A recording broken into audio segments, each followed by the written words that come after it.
خلا کی تسخیر کے اس عظیم دور میں شاید ہی کوئی اس کہانی پر یقین کرے گا۔ چہرے پر لاتعداد جھریاں، پوپلا منہ، آنکھیں زرد، اندر کو دھنسی ہوئیں۔ بڈھے نے گردن اٹھا کر خوب غور سے کاؤنٹ ہیمن کو دیکھا، پھر کرخت لہجے میں کہا، کون ہو تم؟ یہاں کس لیے آئے ہو؟ کاؤنٹ نے بڑی مشکل سے سمجھایا کہ مکان خالی ہونے کا پتہ چلا تھا، اس لیے ادھر چلا آیا۔ بڈھا سخت بہرا تھا، کاؤنٹ کو چیخ چیخ کر اپنی بات اس کے ذہن میں اتارنا پڑی۔ تب اس نے نفی میں گردن ہلائی اور کہا، مکان خالی نہیں اور نہ کرائے پر دیا جا سکتا ہے۔ کاؤنٹ ہیمن مایوس ہو کر واپس جانے کا ارادہ کر ہی رہا تھا کہ ادھیڑ عمر کی ایک دبلی پتلی عورت نمودار ہوئی۔ معلوم ہوا مالک مکان کی بیوی ہے۔ اس نے ایک عجیب داستان سنائی۔ آپ مکان کرائے پر لینے کو کہتے ہیں؟ عورت نے کاؤنٹ سے کہا، مگر یہاں رہنا آپ کے لیے ممکن نہ ہوگا۔ اس میں آسیب کا دخل ہے۔ راتوں کو کسی کے چلنے پھرنے اور کہکہے لگانے کی آوازیں آتی ہیں۔ میرا خاوند بہرا ہے، اسے تو کچھ سنائی نہیں دیتا۔ خوف سے کوئی نوکر نہیں ٹھہرتا، سب بھاگ گئے۔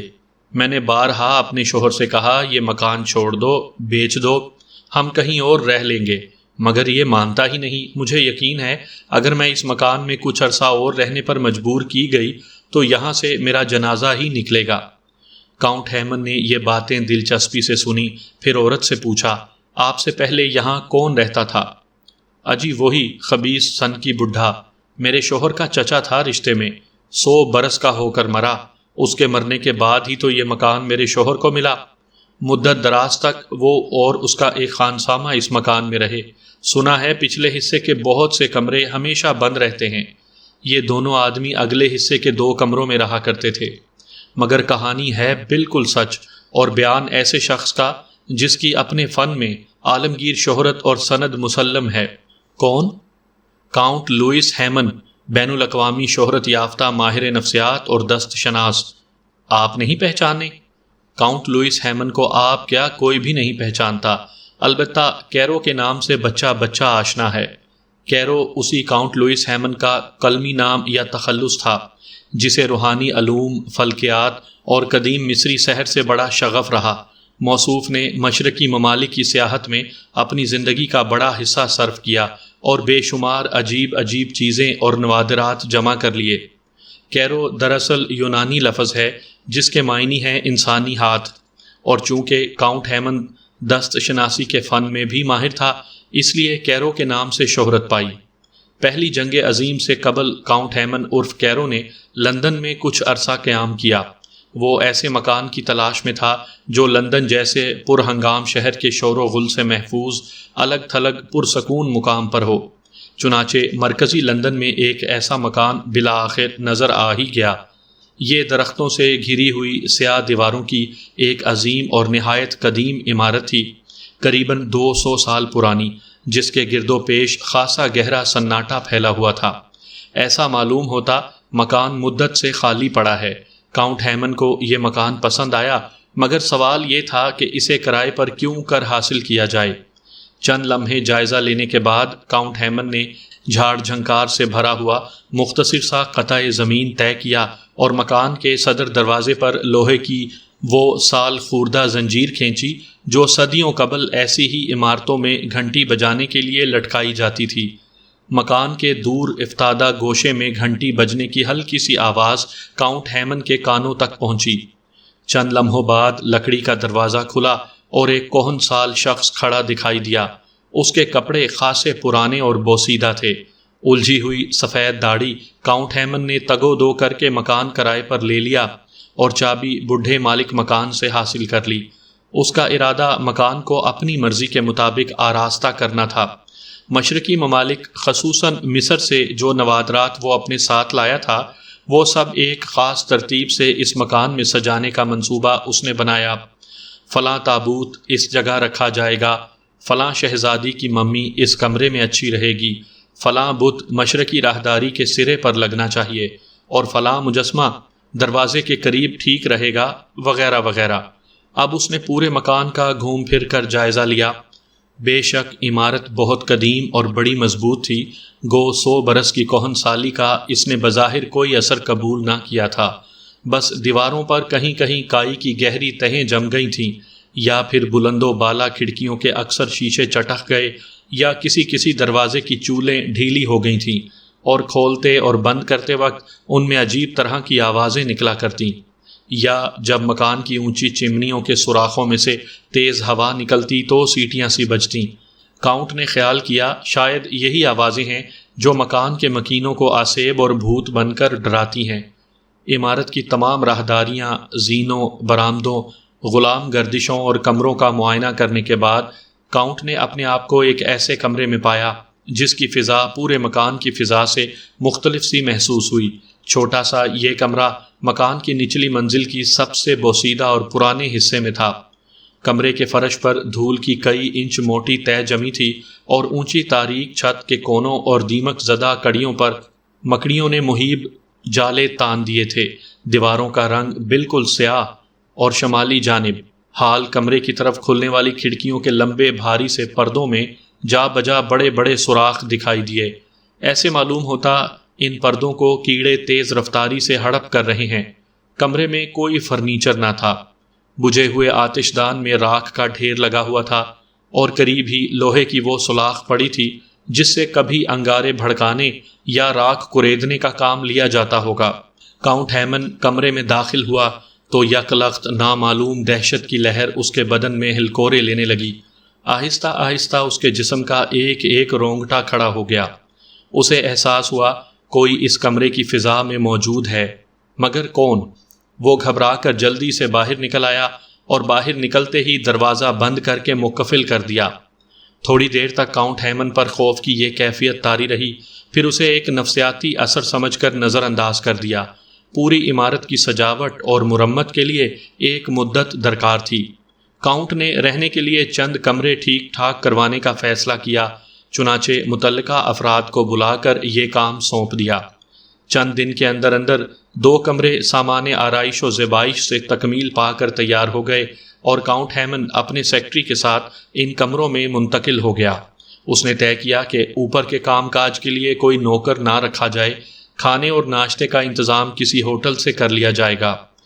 کاؤنٹ کے سیکرٹری کا نام پریکنس تھا۔ وہ یارک شائر کا رہنے والا نہایت مضبوط، نڈر اور توانا آدمی تھا۔ مختلف ملکوں میں اپنے آقا کے ساتھ سیاحت پر جا چکا تھا۔ آدمی ہر طرح قابل اعتماد اور وفادار۔ اس کی موجودگی میں دراصل کسی اور ملازم کی ضرورت بھی نہ تھی۔ وقت پڑتا تو پریکنس ناشتہ اور کھانا پکانا بھی جانتا تھا۔ کاؤنٹ نے اس قدیم عمارت میں منتقل ہونے کے بعد برقی روشنی کا اہتمام کیا۔ یہاں کے ماحول میں پھیلی ہوئی صدیوں پرانی تاریکی دور ہوئی اور فضا کسی قدر صاف صاف اور بے خطر محسوس ہونے لگی۔ یہ الگ بات ہے کہ برقی روشنی کے باعث بعض اشیاء کے سائے مزید بھیانک دکھائی دینے لگے۔ پہلے روز کاؤنٹ اور اس کا سیکرٹری پریکنس رات 10 بجے کھانے سے فارغ ہو کر مکان میں واپس آئے۔ کاؤنٹ کی ہدایت پر پریکنس نے ایک ایک دروازے اور ایک ایک کھڑکی کا معائنہ کیا کہ کھلی تو نہیں رہ گئی۔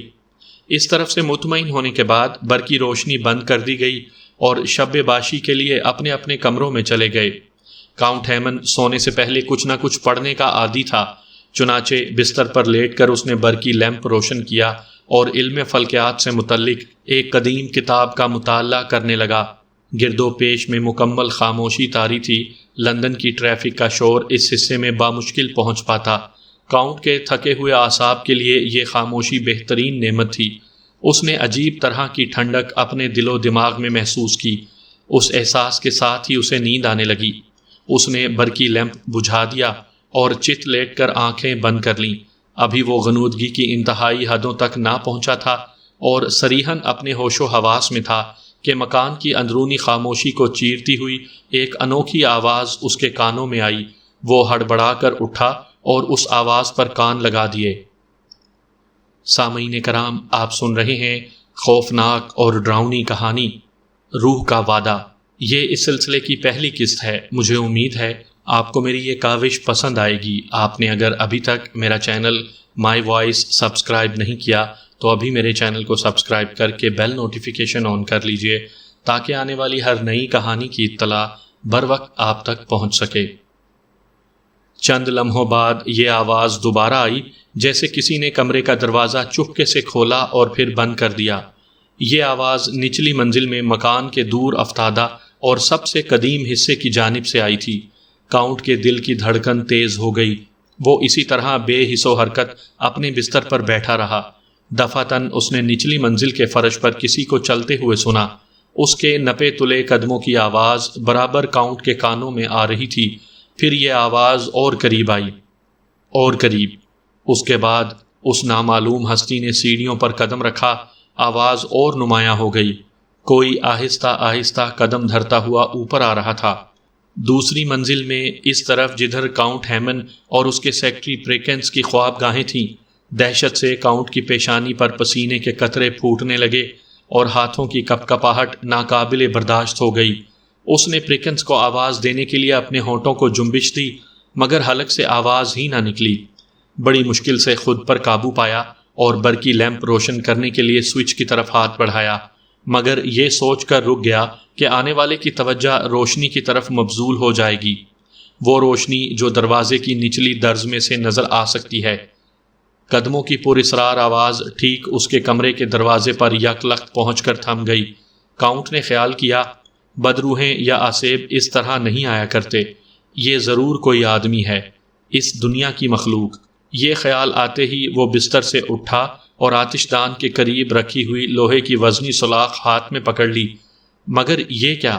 دروازہ ہلا، پہلے آہستہ سے، پھر بہت زور سے، جیسے زلزلہ آیا ہو۔ اس کے بعد گہری خاموشی، جس میں کاؤنٹ اپنے دل کے دھڑکنے کی صدا بخوبی سن سکتا تھا۔ پھر یک لخت دستک کی آواز، جیسے کوئی آہستہ آہستہ دروازے کو تھپ تھپا رہا ہو۔ کاؤنٹ کے ہاتھوں میں جمی ہوئی لوہے کی وزنی سلاخ ریشے کے باعث چھوٹ کر قالین پر گر گئی۔ اب بوڑھے مالک مکان کی بیوی سے سنی ہوئی باتیں اسے یاد آئیں۔ کیا واقعی یہ کوئی آسیب ہے؟ اس نے جلدی سے برقی لیمپ کا بٹن دبا دیا۔ کمرے میں تیز روشنی پھیل گئی۔ روشنی نے اس کے قلب کو کسی قدر تقویت دی۔ اس نے قالین پر گری ہوئی لوہے کی سلاخ دوبارہ اٹھائی اور ایک عزم کے ساتھ دروازے کی طرف بڑھا۔ اس کی زندگی میں بے شمار ایسے واقعات آئے تھے، بلکہ اس سے بھی زیادہ حیرت انگیز، پراسرار اور ہیبت ناک، اور وہ ان سب سے اچھی طرح نمٹ چکا تھا۔ چنانچہ کوئی وجہ نہ تھی کہ وہ خوف کھاتا۔ دستک کی آواز ایک بار پھر بلند ہوئی۔ دوسرے ہی لمحے کاؤنٹ نے آگے بڑھ کر بائیں ہاتھ سے دروازے کی زنجیر ہٹا دی اور ایک جھٹکے سے دونوں کواڑ کھول دیے۔ برآمدہ ویران اور سنسان پڑا تھا، وہاں کوئی نہ تھا۔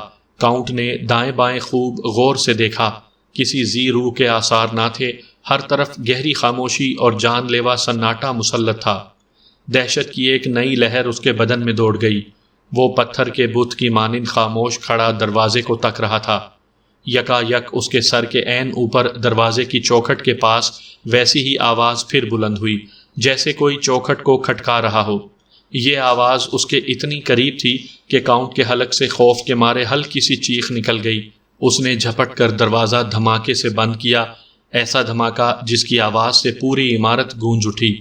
دروازہ بند کر کے اس نے زنجیر چڑھا دی اور اپنے بستر پر آ کر بیٹھ گیا۔ اس کا بدن پوری طرح کانپ رہا تھا۔ وہ ساری رات اسی طرح بستر پر بیٹھا بند دروازے کو تکتا رہا، مگر پھر کوئی آواز نہ آئی۔ برقی لیمپ تمام رات جلتا رہا، اور جب مشرقی افق کی روشنیاں کھڑکیوں کے روشن دانوں سے کھیلنے لگی تو کاؤنٹ نے اپنی جیبی گھڑی پر وقت دیکھا۔ سورج نکلنے ہی والا تھا۔ پوری رات آنکھوں میں کٹ گئی تھی۔ اس نے لیمپ بجھایا اور بستر پر آرام سے لیٹ گیا۔ اس نے سوچا اگر واقعی اس عمارت میں کوئی بدروح ہے تو زندگی مزے سے گزرے گی۔ وہ چونکہ ماہر نفسیات تھا، اس نے سوچا یہ بھی تو ممکن ہے کہ یہ سب میرے تصورات اور خیالات کی شوبدہ گری ہو۔ ایسا ہونا بالکل ممکن ہے۔ ہم جن چیزوں کے بارے میں سنتے ہیں، خواہ وہ فرضی ہی ہوں، مگر ہم انہیں دیکھ بھی سکتے ہیں۔ شعور اور لاشعور کی دنیائیں بے انتہا وسیع ہیں، مگر جب ناشتے کے لیے وہ اور اس کا سیکرٹری شہر کے اندرونی حصے میں واقع ایک ریستوران میں گئے اور میز پر بیٹھے تو پریکنس نے چھوٹتے ہی کہا، جناب والا، رات آپ نے وہ آوازیں سنی تھیں جیسے کوئی شخص مکان میں گھوم پھر رہا ہو یا پھر دروازوں پر دستک دے رہا ہو۔ یہ میرا وہم ہرگز نہیں ہو سکتا اور نہ یہ کوئی خواب تھا۔ میں نے عین بیداری کے عالم میں آوازیں اپنے کانوں سے سنی ہیں۔ کہیے آپ کیا فرماتے ہیں؟ تو یہ وہم ہرگز نہیں تھا اور نہ انسانی شعور یا لاشعور کی شوبدہ گری، کاؤنٹ ہیمن نے سوچا۔ پریکنس نے بھی وہی آوازیں سنی ہیں جو میرے کانوں تک پہنچی۔ بے شک میں نے بھی ایسی آوازیں سنی تھیں، کاؤنٹ نے اقرار کیا۔ یہ سن کر پریکنس کا رنگ فک ہو گیا۔ اس نے نوالا واپس پلیٹ میں رکھتے ہوئے کہا، جناب والا، میں ان بھوتوں سے عاجز آ چکا ہوں، خدا کے لیے مجھے اجازت دیجیے میں رات کہیں اور جا کر سو جایا کروں۔ اس طرح زندگی حرام کرنے کا فائدہ؟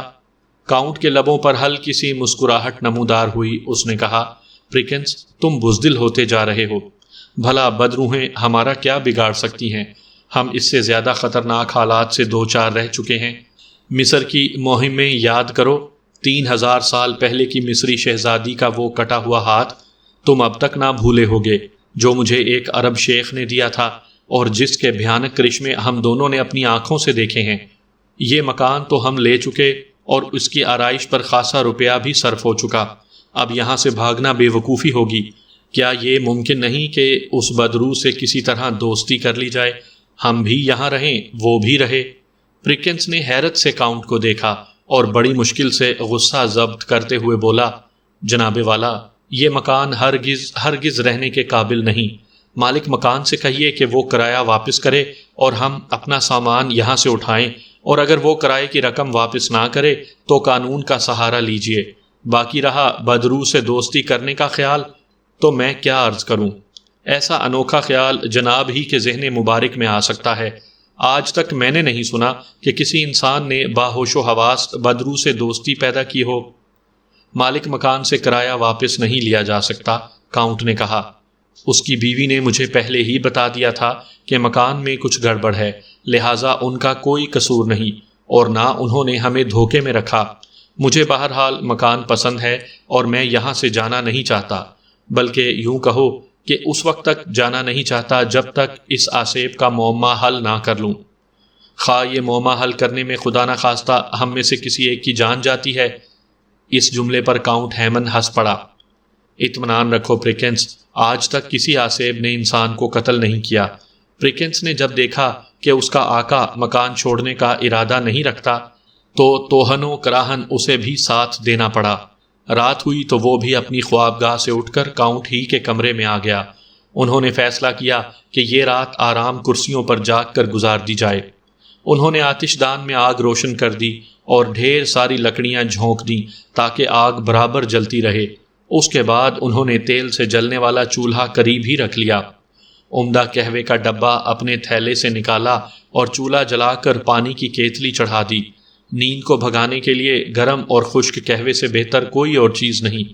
آسیب سے دو دو ہاتھ کرنے کے لیے انہوں نے اپنے دائیں بائیں آتش دان میں آگ کریدنے کی آہنی سلاخیں رکھ لی تھیں۔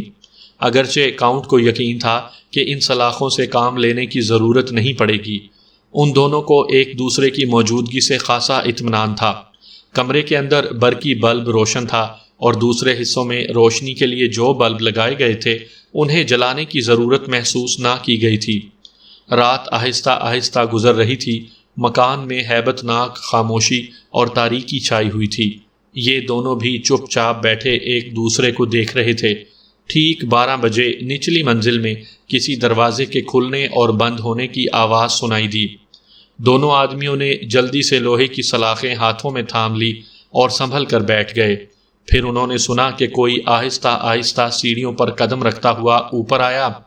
بلا شبہ یہ قدموں کی آواز تھی۔ یہ آواز کاؤنٹ ہیمن کے کمرے کے باہر آ کر رکی، پھر دروازہ جنبش میں آیا جیسے اسے کوئی دھکا دے کر کھولنے کی کوشش کر رہا ہو۔ اس کے بعد 3 بار دستک دی گئی۔ یہ دونوں دم سادھے بیٹھے رہے۔ پھر باہر برآمدے میں لگا ہوا بجلی کا سوئچ دبانے کی آواز آئی۔ یقیناً باہر کا بلب جلایا گیا تھا۔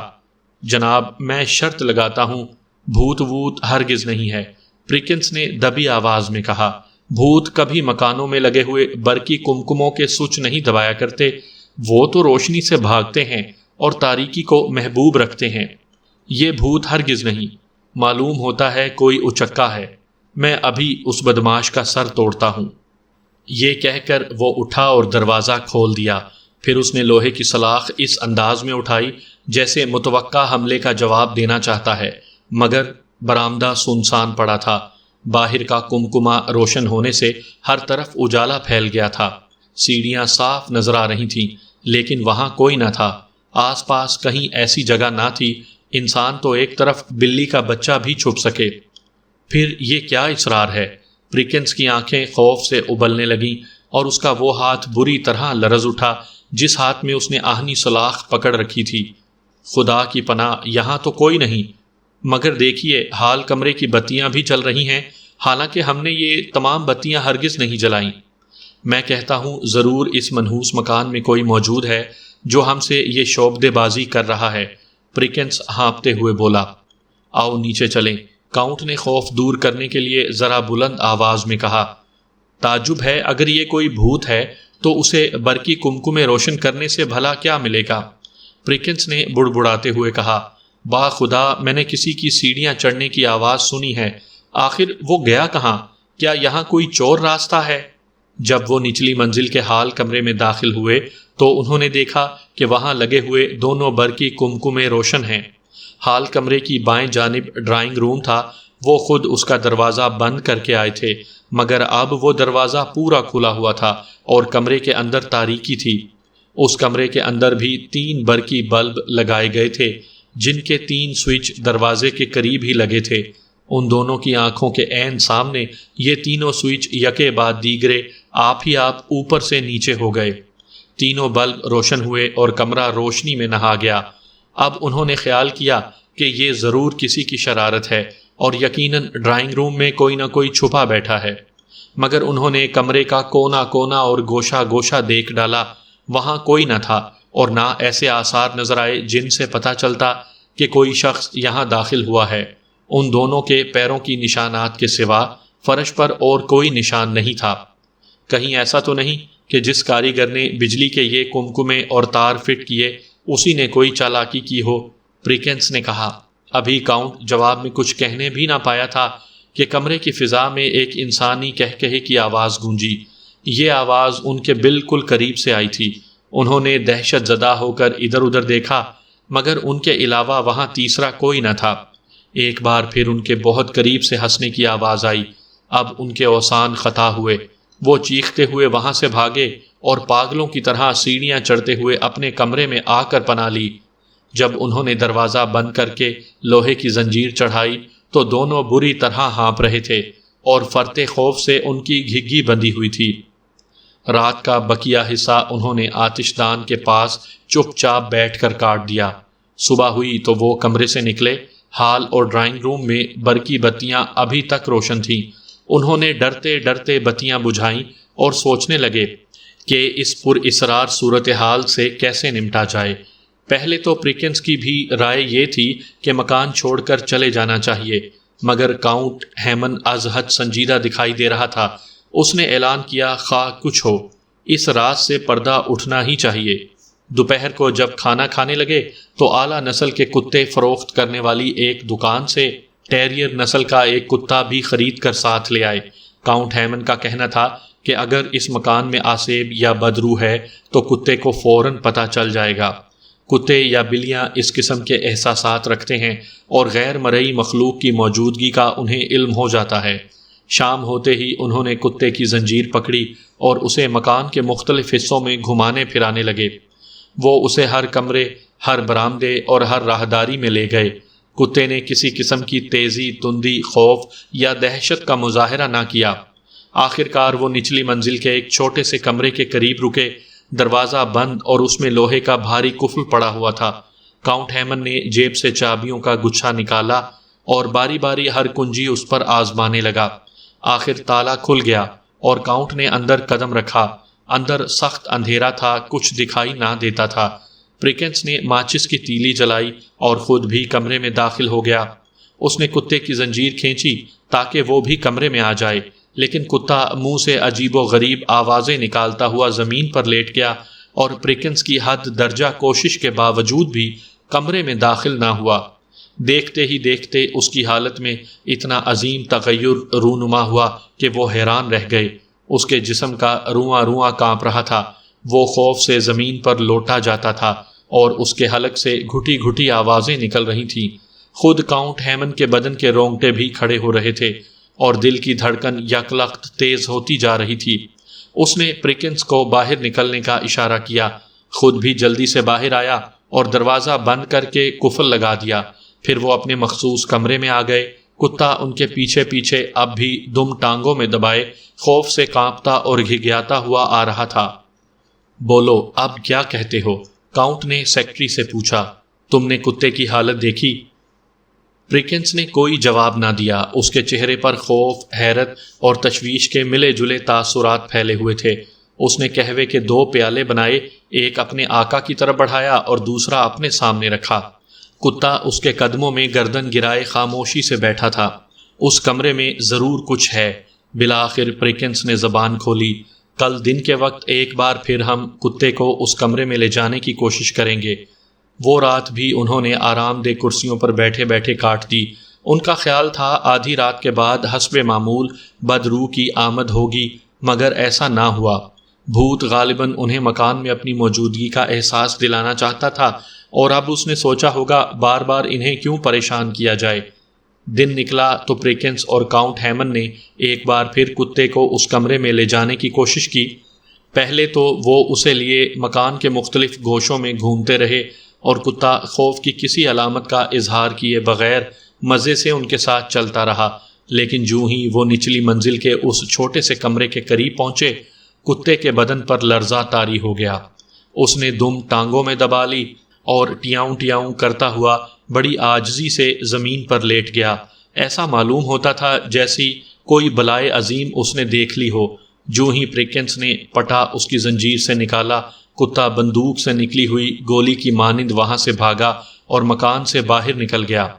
دوپہر کو کھانے سے فارغ ہو کر جب مالک اور نوکر مکان میں واپس آئے تو اس مرتبہ ان کے ساتھ ایک چتکبری بلی تھی۔ پریکنس نے اسے گود میں اٹھا رکھا تھا۔ مکان کے مختلف حصوں میں گھوم پھر کر جب وہ اس مخصوص کمرے کے نزدیک پہنچے تو بلی کے جسم کے بال یک لخت کھڑے ہو گئے اور وہ پھول کر عام جسامت سے دگنی موٹی دکھائی دینے لگی۔ اس کی مونچھوں کے بال بھی کھڑے تھے۔ لمبی دم آہستہ آہستہ حرکت کرنے لگی۔ کاؤنٹ ہیمن نے دروازے کا قفل کھولا اور پریکنس نے بلی کو کمرے کے اندر پھینک دیا۔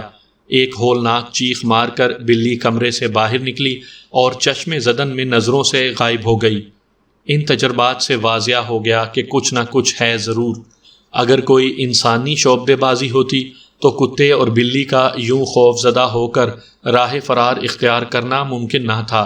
پریکنس اب بہت خوف زدہ تھا اور بار بار کاؤنٹ سے یہی کہتا، اب تو آپ نے خود دیکھ لیا کہ مکان واقعی آسیب زدہ ہے، لہٰذا یہاں رہنے کا ارادہ ترک کیجیے۔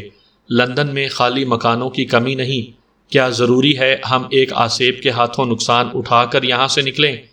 پریکنس کے دلائل ایسے نہ تھے کہ انہیں رد کیا جا سکتا، لیکن کاؤنٹ ہیمن کی مہم جو طبیعت سے بہت بعید تھا کہ ایک بدروح سے کھلے بندوں شکست کھا لی جائے۔ اسی روز سپہر کے بعد کاؤنٹ کا ایک پرانا دوست ہنری ہیملٹن ملاقات کے لیے آیا۔ یہ تھیٹر کا مشہور و معروف ڈرامہ نویس تھا۔ اس نے چھوٹتے ہی کہا، یہ مکان تو برسوں سے آسیب زدہ ہے اور یہاں کسی انسان کا باہوش و حواس رہنا مشکل ہے۔ بہت دنوں کی بات ہے، میرے ایک خبتی دوست نے چند روز کے لیے یہ مکان لیا تھا، مگر 3 دن بعد ہی پاگل ہو کر بھاگ گیا۔ راتوں کو کوئی نامعلوم ہستی دروازوں پر دستک دیتی اور سیڑھیاں چڑھنے اور اترنے کی آوازیں سنائی دیتی۔ کبھی کبھی ہنسنے، گانے اور رونے کی آوازیں بھی آیا کرتیں۔ کیا تم نے بھی کبھی یہ آوازیں سنی تھیں؟ کاؤنٹ نے پوچھا۔ کیوں نہیں، مجھے خود ایک رات اس مکان میں کاٹنے کا اتفاق ہوا۔ شاید یہی کمرہ تھا جس میں اس وقت ہم لوگ بیٹھے ہوئے ہیں۔ آدھی رات کے بعد کسی نے دروازے پر دستک دی۔ میں سمجھا شاید میرا وہی دوست ہے جس نے مکان لیا تھا اور جو میرا میزبان تھا۔ میں نے اٹھ کر دروازہ کھولا تو وہاں کوئی بھی نہ تھا۔ ابھی میں ادھر ادھر دیکھ ہی رہا تھا کہ دروازے پر کسی نے پھر تھپ تھپایا۔ اب تو میرے ہوش اڑے۔ دروازہ تھپ تھپانے والا نظر نہ آتا تھا، البتہ آواز رہ رہ کر بدستور آ رہی تھی اور کواڑ بھی ہل رہا تھا۔ آخر میں نے ہمت کر کے کہا، تم کون ہو اور کیا چاہتے ہو؟ مجھے اس سوال کا فوراً جواب ملا۔ کیا جواب تھا وہ؟ کاؤنٹ نے از حد اشتیاق سے پوچھا۔ ہنری ہیملٹن نے قلم، کاغذ اور لفافہ طلب کیا۔ تینوں چیزیں اسے دی گئیں۔ اس نے کاغذ پر کچھ لکھا اور لفافے میں بند کر کے کاؤنٹ کی طرف بڑھایا۔ وہ جواب میں نے اس پرچے میں لکھ دیا ہے۔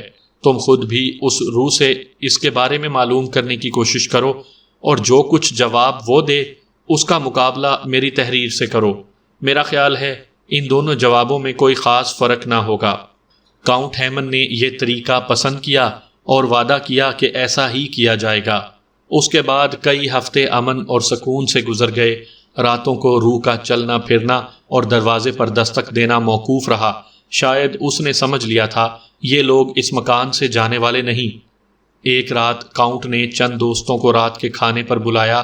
کھانے سے فارغ ہو کر سب لوگ ڈرائنگ روم میں آتش دان کے پاس آن بیٹھے اور قہوہ پیتے ہوئے ادھر ادھر کی باتیں کرنے لگے۔